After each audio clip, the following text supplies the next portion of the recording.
If we made it, anyone can, because we were at the door of saying we're done. I mean, we were as close as you can get. We really came from two very opposite backgrounds, and I think that's a theme that has reemerged through our marriage numerous times, is we are two very different people who came from very different places, and that was very difficult for us to deal with a lot of the time. I would seek out conflict. It was what I was used to, and I'm a total avoider. yes, and I take conflict head on and just engage and go. Here we were on opposite ends of the spectrum, and we... Pushing each other more opposite. Pushing each other to the corners, and that was a big problem for us in figuring out how to navigate that. I remember one of our first big conflict points. I said to Clint, we can either stand together in this or it can divide us. And that really defined probably the first 10 or 11 years of our marriage. We were divided on almost everything. I remember some of those fights that we had and some of the arguments. I would say 100% of the time it ended with Michelle retreating to the bedroom and lying in a ball, crying, saying, I can't do it anymore. And I would be in the main room here just Angry. checked out, numb, angry.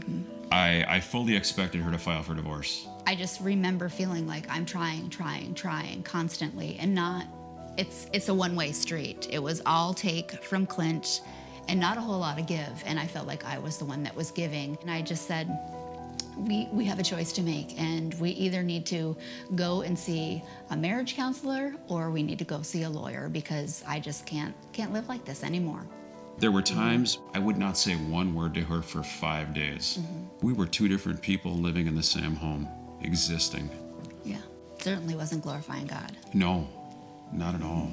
Shortly thereafter, we did start Christian-based counseling, and there was some pain involved in that. And a lot of times we would leave counseling very angry at each other. And I remember getting into the car and not saying one word to each other. I think all the emotion was gone. I had cried as much as I could cry. I had fought as much as I could fight. I just was done. It had become such a way of life for us that it almost felt normal to me. Very unhealthy, incredibly unhealthy. And I remember leaving when I was at rock bottom, and I got in my car and left to go up north and spend a couple days with my family. And I was just happy to have a few days of peace and quiet, no conflict. I wasn't getting any better, and my marriage wasn't getting any better. And that for me was a time where it was, here I am, God.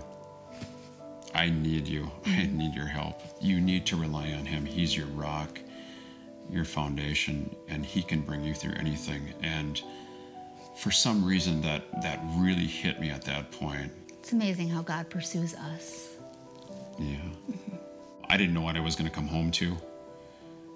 I didn't know if Michelle was still going to be living at home or if there were going to be papers laying on the table. She was still here, and that was kind of the turn for us. I think the real turn for us. It was the beginning of the turn, really. Yeah. Clint comes home, and I could tell something is different. He wasn't so focused on necessarily fixing things with me, but changing himself. Something is changing in Clint. God is working in his life. Slowly, my heart started to soften. We went home to Vermont to visit my family at Christmas that year. The kids came with us. We were literally like newlyweds. They were totally embarrassed because we were loving.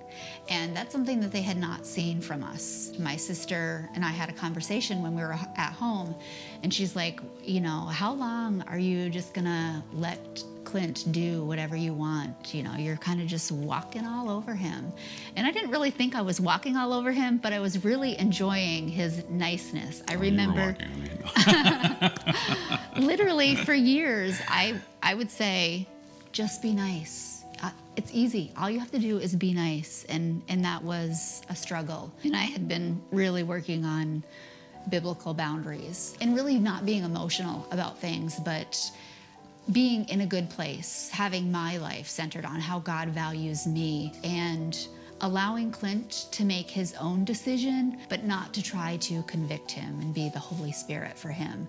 we saw something different. We saw something that was salvageable. And so, but it was still a process. So we went to a marriage conference, seeing Christian couples talk about this openly, showing us ways that we can be different and that doesn't have to be wrong, and how we can work together to see each other how God sees us, and to put God at the center of our marriage and to focus on God. I think God brought us together to teach each other to grow and to expand our boundaries. I mean, we are much better together now than we are apart. And when we would argue in the past or have a discussion, a conversation, it was really about winning, and it was about blaming. And now it's more about listening and understanding and trying to figure out not what we want, but what does God have for us in this. We need to live our lives looking through that lens of eternity. We tried every earthly means we had to fix our relationship. You can't do it. God has to. I mean, he wants us to stay in that covenant. Ephesians 5:25. My favorite verse. Your favorite. Yeah, she brings it up. Husbands, love your wife as Christ loved the church, willing to give your life up for her. And I just had never thought of that before, and what God expects me to put into my marriage. He expects me to be loving, devoting, kind, compassionate. Things that we're missing for a long time. But not anymore.